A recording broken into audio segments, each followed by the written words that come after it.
All right, thanks, Mark, and welcome to Hannity. And this is a Fox News alert. A massive new Democratic scandal is developing tonight. That's, in fact, Congressman Bob Brady is being investigated over the FBI on allegations that he bribed his 2012 primary opponent to drop out of the race and for later lying to investigators. Also tonight, the liberal establishment is being rocked by a new wave of sexual misconduct allegations. Plus, the reckoning continues for the Clintons. Right here, we will expose the biggest enablers of Bill's predatory behavior over the years.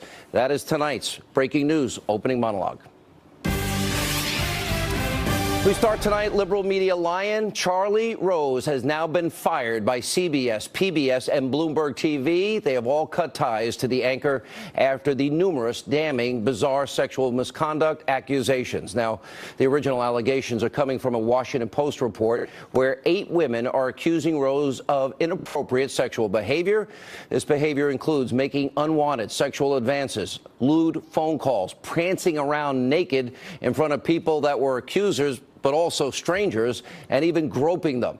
In a statement to the Washington Post, Rose did apologize for his inappropriate behavior. He says he was mistaken for pursuing what he thought were shared feelings. And earlier tonight, more accusers, in fact, have come forward. CBS News is now reporting that 3 more women who work at the company are also accusing Rose of unwanted sexual contact. And also tonight, the House Ethics Committee is investigating Democratic Congressman John Conyers after he admitted that his office paid out $27,000 of taxpayer money to settle a harassment complaint from a former staffer.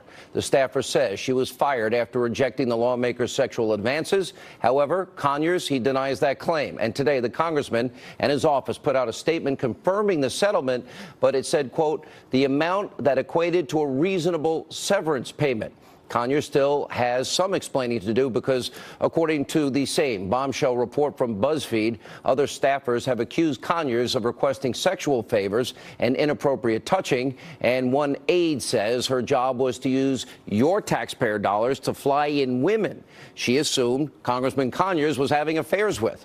And BuzzFeed is also reporting tonight that a new accuser is speaking out about Conyers, saying that she faced daily sexual harassment from the Democratic congressman that included unwanted touching. Now, Congressman Conyers, he is saying he will cooperate with the ethics investigations. Look, I don't agree with a word this guy has ever said over the years, but like everybody else, he is denying it. He's been accused of inappropriate sexual behavior, and as of now, with his denials, he deserves the presumption of innocence. Every American, as I've been saying, is entitled to that. I remain one of the few people on the air in the media that are consistent.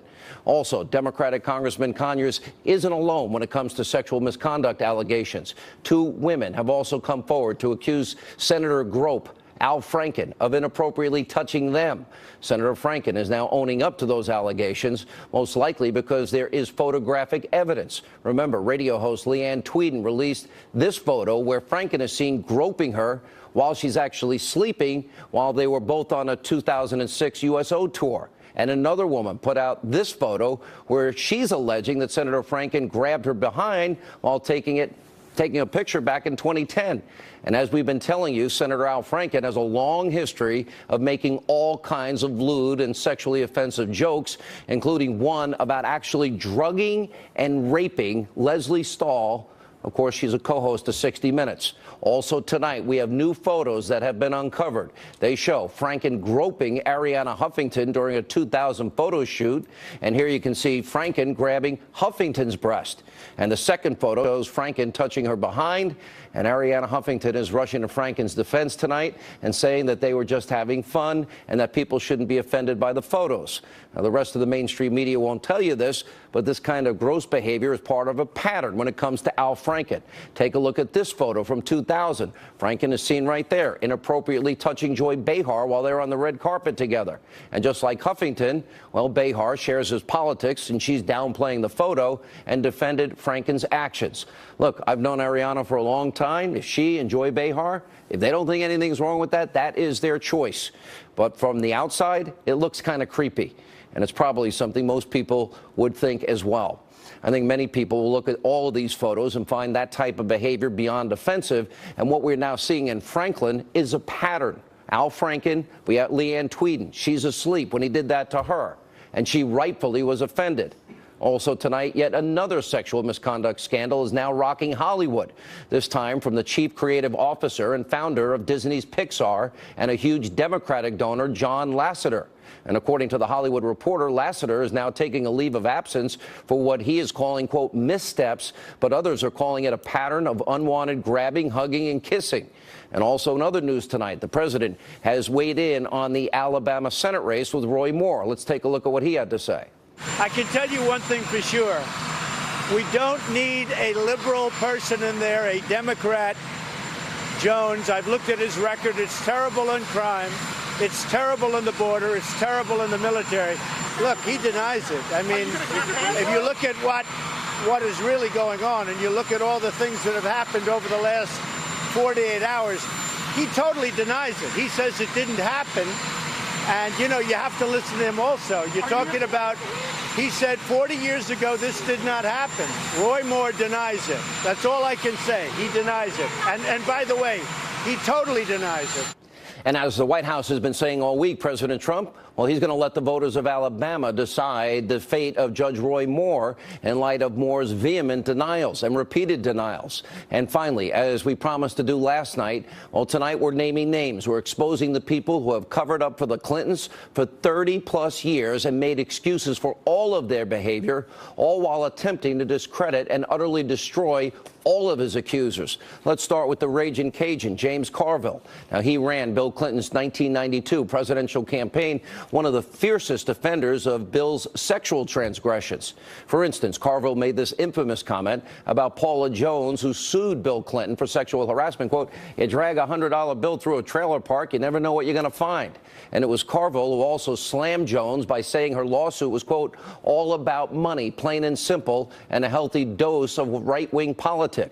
Now, the Jones case was a lot more serious than Carville ever claimed, because Clinton did end up paying over $850,000 in an out-of-court settlement. Next, former Clinton senior advisor, now ABC, Good Morning America anchor George Stephanopoulos. Stephanopoulos, he wrote in his memoir that in 1991, Hillary Clinton said, we have to destroy her, when describing one of Bill's accusers. He also helped oversee the Clinton campaign war room, all in order to deal with what some on the campaign were referring to as bimbo eruptions. And then in '99, after he left the White House, well, George Stephanopoulos confessed to NPR that he put aside his doubts about Bill Clinton. Why? Because he believed in the future president's message, and because he was an ambitious guy and he wanted to work in the White House. Next up, NBC. Well, that's the network that helped protect the Clintons for decades. In January of '99, NBC News reporter Lisa Myers taped the first exclusive interview with Juanita Broaddrick. I had the second. Remember, Juanita Broaddrick accused Bill Clinton of raping her in 1978. And as the Washington Post reported at the time, instead of airing the interview, NBC News president Andy Lack, he's still on the job, and other top executives, well, they sat on that interview for over a month. And at the time, NBC claimed, well, they couldn't corroborate Broaddrick's accusations, so it didn't air until February. Now, while all of this was going on, at the time, our colleague, Brit Hume, here on the Fox News Channel, and his panelists, well, they actually were wearing free Lisa Myers buttons on air to encourage NBC to run the interview. Then in 2016, NBC correspondent, that's just last year, Andrea Mitchell, she falsely tried to claim that Broaddrick's claims had been discredited following an interview that I did with candidate Trump. Watch this. In one case, it's about exposure. In another case, it's about groping and fondling and touching against a woman's will. And rape. And rape. Donald Trump using that word unprompted during an interview last night with Fox News' Sean Hannity, bringing up a discredited and long-denied accusation against former President Bill Clinton, dating back to 1978 when he was Arkansas Attorney General. Wrong again. NBC was so offended by that, they later edited the online version of that clip to remove Andrea Mitchell using the word discredited. Now, the New York Times also jumped in to attack Clinton's accuser. Now, check out this headline from an op-ed. New York Times, Monica, the marketer, changes history script. That piece goes on to mock all the ways that Monica Lewinsky in the future would be able to capitalize from her affair with Bill Clinton. And finally, there's the worst enabler of them all, Hillary Clinton herself, who did everything within her power to smear, slander, besmirch all of her husband's accusers. In 1992, when it all got started, Jennifer Flowers announced she had a 12-year affair with Bill Clinton. Well, Hillary and Bill, they raced to CBS in 60 Minutes. Why? To trash her character. And then later, Hillary attempted to smear Flowers when telling Vanity Fair, quote, well, if we'd been in front of a jury, I'd say, Miss Flowers, isn't it true that you were asked by the AP in June of 1990 and you said no? Weren't you asked by the Arkansas Democrat and you said no? I mean, I would crucify her. Wow. Now, Bill, of course, later ended up testifying under oath. Yes, Jennifer told the truth. He did have a sexual relationship with Jennifer Flowers. And in the case of Monica Lewinsky, well, Hillary's friend, Diane Blair, wrote in her journal that Hillary called the young White House intern, she's in her young 20s, a narcissistic Looney Tune. And then there's Kathleen Willey, who accused Bill Clinton of groping and grabbing and fondling and touching and kissing her against her will. Well, she later said that Hillary enabled Bill's horrific behavior. Juanita Broderick said that Hillary Clinton tried to intimidate her after she was allegedly raped by Bill Clinton. And we can't forget how Hillary Clinton blamed all of this, all of it. They're all in a vast right-wing conspiracy. Remember this. The great story here for anybody willing to find it and write about it and explain it is this vast right-wing conspiracy that has been conspiring against my husband since the day he announced for president. All right, what close Clinton allies, members of the media, and Hillary herself, what they did here is shameful and reprehensible, and it went on 30 years. 30 years they protected Bill Clinton, a sexual predator, and they helped cover up and make excuses for all of his actions. We got a busy news night tonight. Joining us now with reaction, Fox News national security strategist Sebastian Gorka, conservative commentator Monica Crowley, trial attorney Rebecca Rose Woodland. Where do we start, Rebecca? Well, I mean, there are so many people. Every day there are more. With Charlie Rose, at least he was fired today.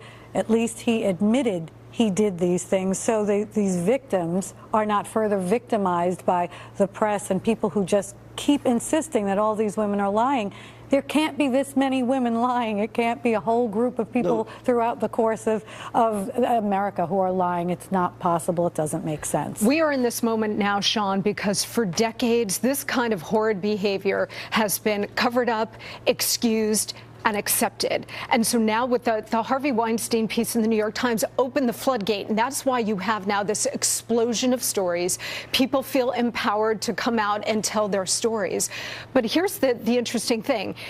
This kind of horrid behavior, if you look at politics, for example, goes back to JFK, Ted Kennedy, Lyndon Johnson. But in the modern era... Ted Kennedy, who left the lion of the Senate that left a woman in the bottom of a body of water. He went home, told nobody. There was a house across the street, and he was so beloved. Lionized. But in the modern era, a lot of people are putting the current marker at Bill Clinton and his behavior because he was excused by the woman who was the most powerful and influential in the country, not just in his life, but Mrs. Clinton. So there's a special place in hell, Sean, for the women who have covered for this kind of behavior. Listen to what I said about John Conyers. I never liked the thing that John Conyers ever said. Politically, we're on opposite sides.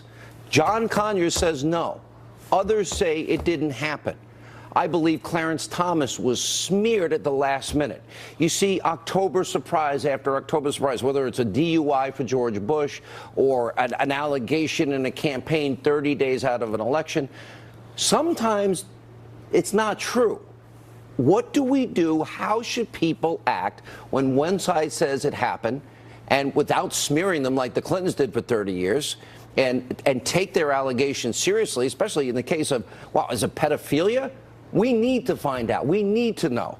We need in every case to know the truth. But how do you balance that? And then I'll get to Sebastian in a minute. Well, this is the issue now. With Conyers, we're bringing up a huge issue in Congress. Am I right to give him the presumption of innocence? No, absolutely not. I'm wrong to do that? No, you're absolutely right. I'm sorry. You're absolutely right to do it as you've done it over the last week. I think you should. I've done it my whole career, Rebecca. Well, I'm saying with all these victims, we've discussed this over and over. I mean, that's what the Constitution provides. Absolutely. The problem with Congress is there's not a body that is investigating carefully, distinctively, and without some sort of, there's a whole shadow over this Office of Compliance that women have to go to. It's not only women, men as well, have to go to if they were harassed. And this Office of Compliance is shrouded in secrecy. So there might be a way with all of these complaints now to restructure that and have a better place for people to go. If we're going to have a coming to Jesus moment, I think in the end, as a father, I have 3 sisters, Dr. Gorka. Just the people that admitted these things and groping Franken with his with what he did to poor Leanne Tweeden is enough. You know, but it was conservatives that were out there on the front line saying, wow, all of these women, and there was more besides Juanita and Kathleen and Paula and Monica. There were a lot of other women involved in this too that I interviewed over the years. How do you balance that? And how much damage do liberals do in terms of they want the mantle that they are the great protectors of women's rights, but yet they were involved in protecting the Clintons all those decades? Now, that's the real question. So you've been very, very righteous in terms of giving the question of the reasonable doubt, the idea that you have to prove the case, the presumption of innocence, whether it's Judge Moore, whether it's John Conyers. But let's step back and let's talk about that bigger issue. The left as a whole has no vision and no morals. They are spiritually and politically bankrupt, Sean. Why? Because they made this all possible. Whether it was covering for Ted Kennedy, whether it was covering for Bill Clinton, they've created this mantra for 30 years. It's just sex. It's okay. It's private. Don't worry about it. This created a culture of permissiveness. As a result, the political side of the aisle that says we are for women, we support the victims, they have completely hollowed out their own moral standing. And I want to see a reckoning right now. I want to see the real feminists get out on the street. I don't care what kind of hat they're wearing, but I want them to protest because, hey, we're the right. They hate us. I get it. But they made this possible on their own side. Let's talk about Charlie Rose. Charlie Rose? Let me ask Monica this question. You know, what convinced me is right from the get-go with the Clintons, Jennifer Flowers had tapes. They actually said, dude, you doctored the tapes. I don't know if that, you could hear it was his voice. You can hear an intimate conversation that was going on there, but they still went out, denied it. Years later, he had to admit it. Yeah, and they go on singing. Just to be clear, that was a consensual relationship, though, Sean, with Jennifer Flowers. Very different. Agreed. But he still lied. Yes. Okay, and that was part of it. And she was smeared, and she was telling the truth. That's the difference. You know, in the case of how much will science now play a role? One of the things I thought in the Roy Moore case, for example, is I talked to a 42-year expert in handwriting analysis, said you give him, he's done this 42 years. It's an art. It's a science. And he's going to be able to tell you forensically if the ink is new or old, and forensically if he can look at his handwriting at the time with that yearbook, there's their answer. Right. And these investigations should go on because nobody should be smeared in this way if the charges are false. Problem is here, time is of the essence, right? There's another point about hypocrisy that I want to make, Sean.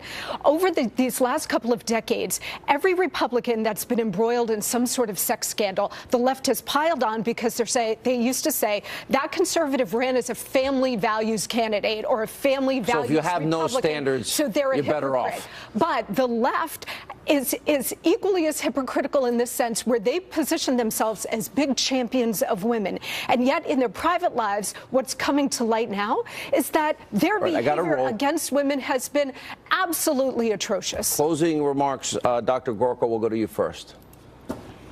I think this is just the tip of the iceberg, Sean. I think we have to, strap on our seatbelts and hold tight, because I think this is the beginning of an avalanche. And I hope it means that the left will have to clean house. No more double standards. No more playing the victim card. And let's have. They protected him through 2016. The only reason that they're doing it now is because they don't need the Clintons anymore. Correct. Clintons can't do anything for him anymore. All right. Sorry, Rebecca, last word. I think I agree with Dr. Gorka. This is the beginning of an avalanche, and I think it's a great opportunity for us to change values in this country and to change the way we treat victims and how we handle. I totally agree. Yeah. And we have to be careful, though. This is dangerous territory. And just a word of warning: this kind of behavior has no political or partisan boundaries. Oh, you're gonna have. Oh, yeah. So while a lot of these perpetrators and predators are on the left, look, it could be a big conservative tomorrow. So let's just should make Franken sure have that to resign, or let the people of Minnesota decide? Well, the people of Minnesota should decide, as the people of Alabama should decide on Who should decide in Franken's case with the picture? You have evidence? I think Al Franken should resign himself. You do, I think Dr. Gorka? He should take himself out, yeah. Oh, absolutely, without a question of a doubt. The proof's there. He's admitted it. It's not hearsay. We have the proof. All right, thank you all for being with us. When we come back, Newt Gingrich is here. He'll react to my opening monologue. Later, new details about the Uranium One scandal. It is now beginning to cascade down as we get closer to the truth. And I have a challenge for NBC News. Andy Lack, you may want to turn your television on. That and more tonight on Hannity.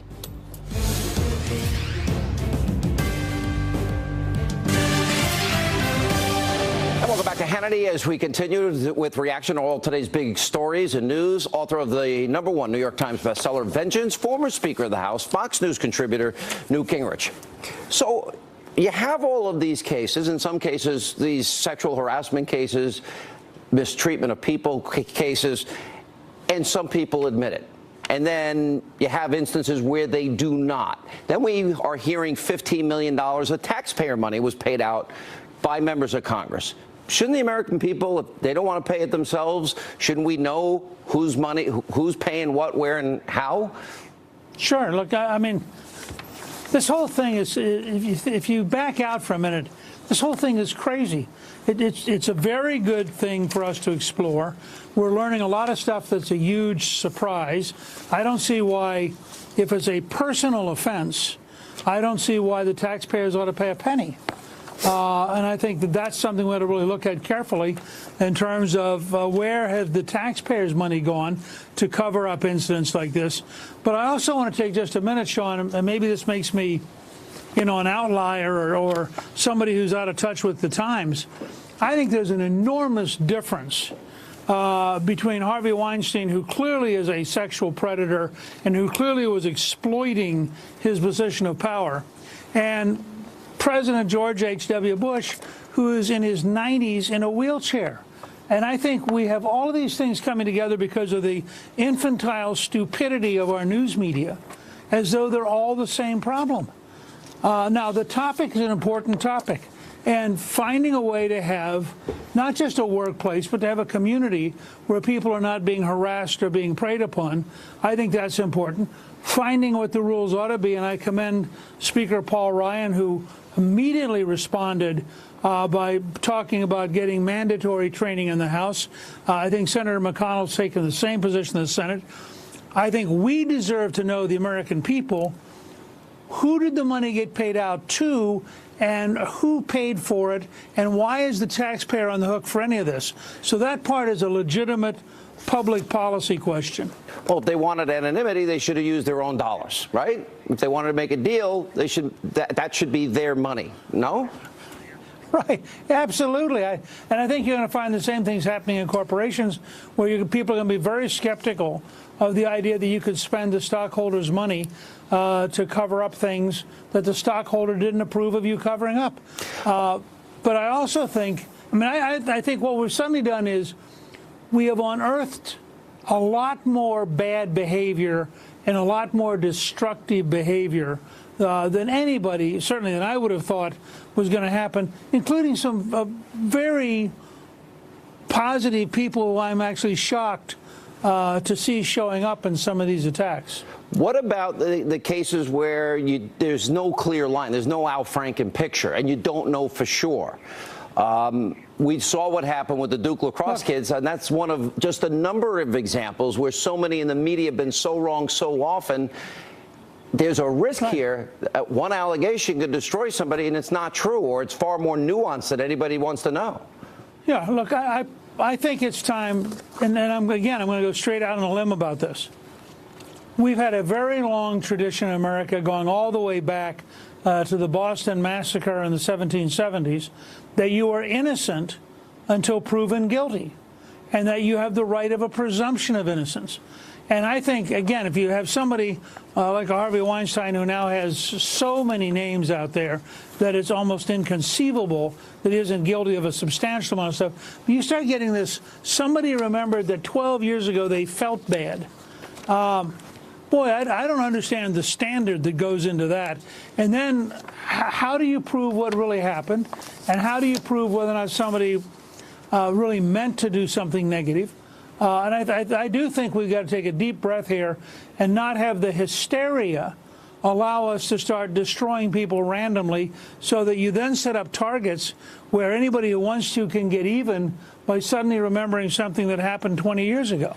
It gets hard, too, when there's politics in the equation, where, Clarence Thomas would be a case in point. Last-minute allegations thrown out there on the eve of a Senate hearing or on the eve of an election. In October, surprise, George W. Bush, the weekend before that election with Al Gore, the DUI came out. So in the whole year and a half prior, nobody knew about that. That wasn't planned. That wasn't a last-minute October surprise to influence voters, where somebody doesn't really have a chance to help themselves or prove they're grown beyond an instant like that. Well, I think that's part of it. Part of it's manipulation of the public by liberal news media trying to make a point. Part of it is, I think, that you've got to look at some of these things and ask yourself, why are they coming up now? What's the evidence? And again, was it a situation that in fact was basically innocent, but is now subject to misinterpretation? When I see people who weren't particularly offended 10 or 12 or 15 years ago, but suddenly there's now this hysteria, and so they decide they're going to join the lynch mob, and they got their story to tell. I just think we as a country ought to take a deep breath and think carefully. And again, I say this, whether it's about my wife, my two daughters, my granddaughter, for that matter, my grandson, because remember, you have many instances now of sexual harassment that involves men as well as women. So I think all of us want to protect the innocent, but we also have to remember that the innocent may be on both sides of that equation, and it's not automatically clear that a charge is the same as a conviction. So Sara Carter, who's going to join us later tonight, is now reporting that this FBI informant, this guy worked for over 4 years for the FBI and knew about Vladimir Putin, had established a network inside of the United States. Their goal was to crack into the uranium market. And he has documents, he has emails, he has firsthand experience, and apparently even tapes.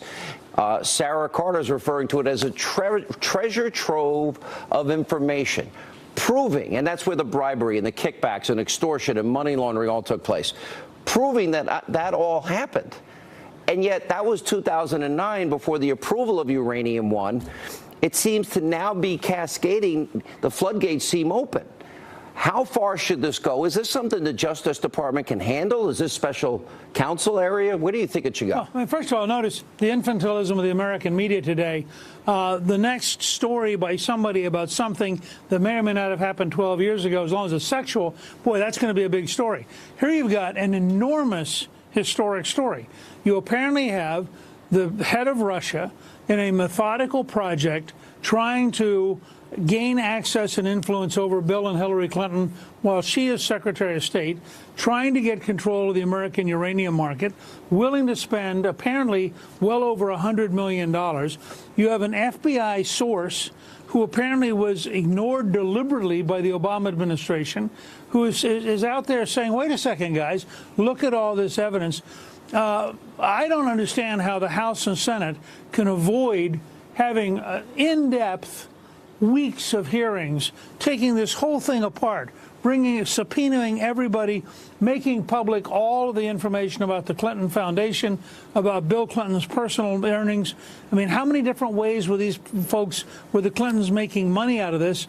And does anybody really believe all this was innocent? I mean, I think it's astonishing. And by the way, it goes beyond the Clintons. It goes right to the Obama administration, to the corruption of the Justice Department, and to a level of problems that I think are truly historic. All right, Mr. Speaker, appreciate you being with us. Thanks so much. And next, new details about the Uranium One scandal continue to trickle out. Sara Carter, Greg Jarrett, they're here to respond. And also later tonight, I have a challenge. All of you that are friends with Andy Lack, may tell him to get to a TV. I have a message for him tonight.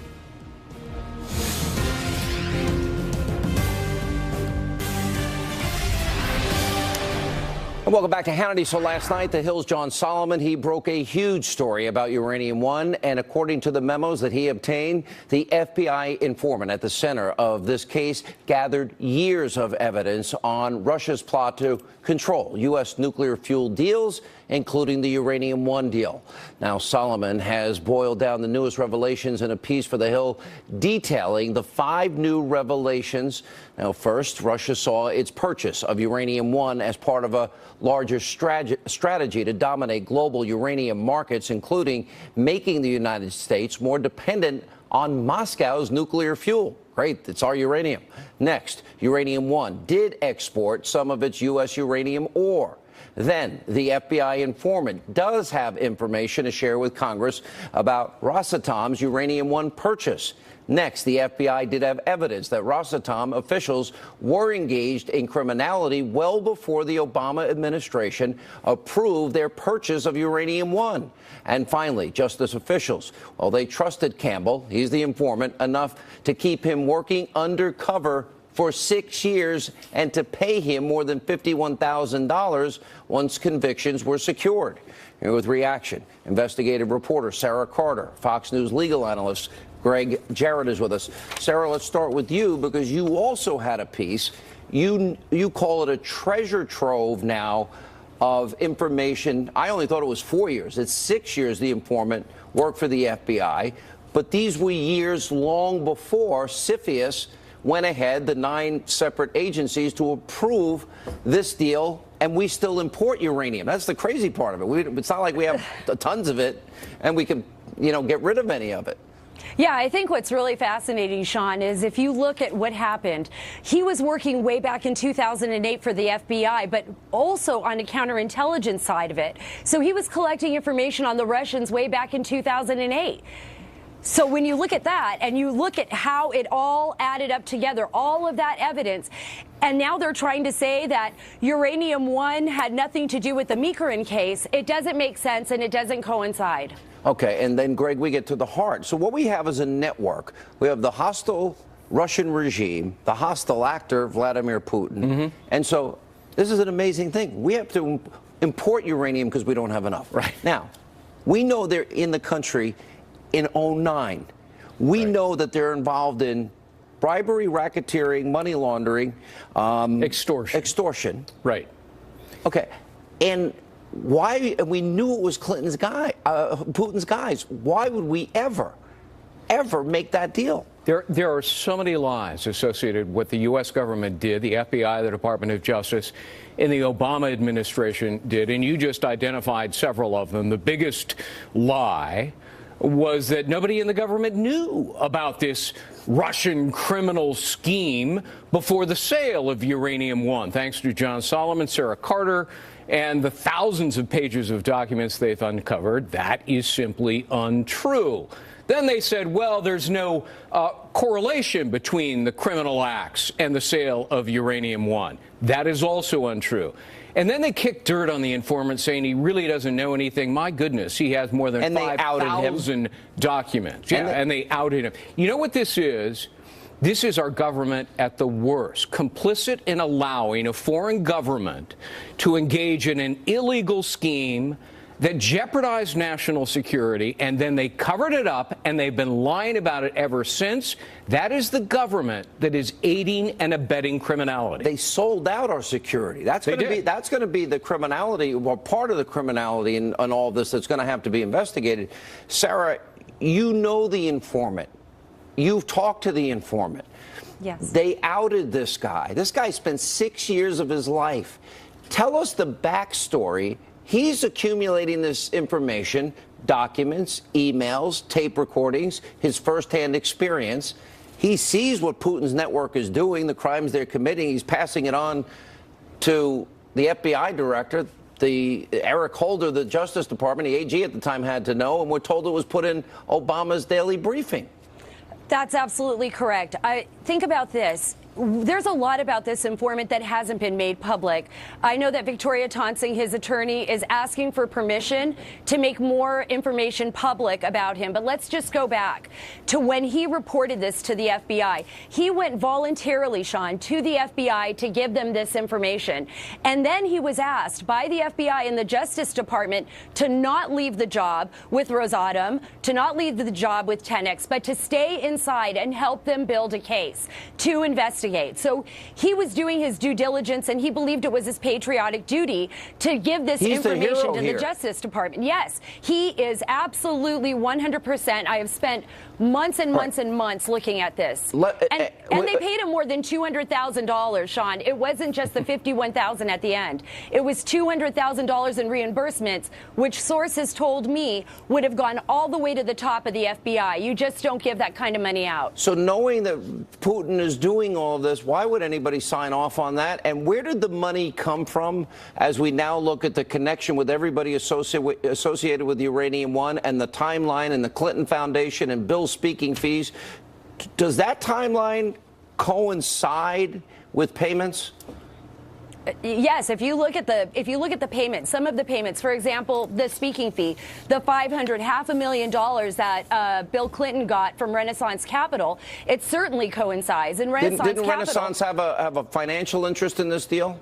Absolutely, they had a financial interest in this deal, and they're not connected only that, to Putin. Isn't Renaissance connected to Putin? Exactly, directly to the FSB. Wow, last word. The informant's debriefing papers show that an entity close to the Clintons was receiving millions of dollars that went to their charity, and then, of course, later tens of millions of dollars to their foundation and Bill Clinton's wallet. Is it a quid pro quo? Is it corruption? It could be bribery. If you're Hillary Clinton, are you worried tonight? Oh, she absolutely should be worried, because as the four people she hates the most tonight are Sarah Carter, John Solomon, you, and she's always hated me. Just hates me more. Well, she has a lot to be worried about, because if she used her public office to confer a benefit to the Russians in exchange for money, that is pretty strong evidence of a myriad of corruption crimes. Unbelievable. Sara, when this informant goes before Congress, how soon will it be where the whole story will be told?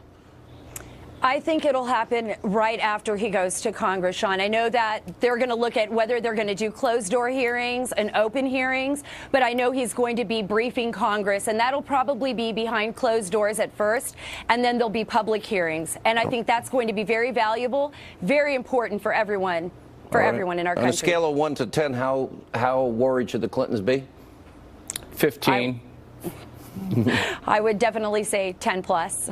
Wow. All right. When we come back, media's ignored this. We're not ignoring it. Another Democrat caught up in a major scandal involving campaign rigging. What is up with these people? I'll give you the details. Later, I also have a serious challenge for the executives, Andy Lack and others at NBC News, as we continue.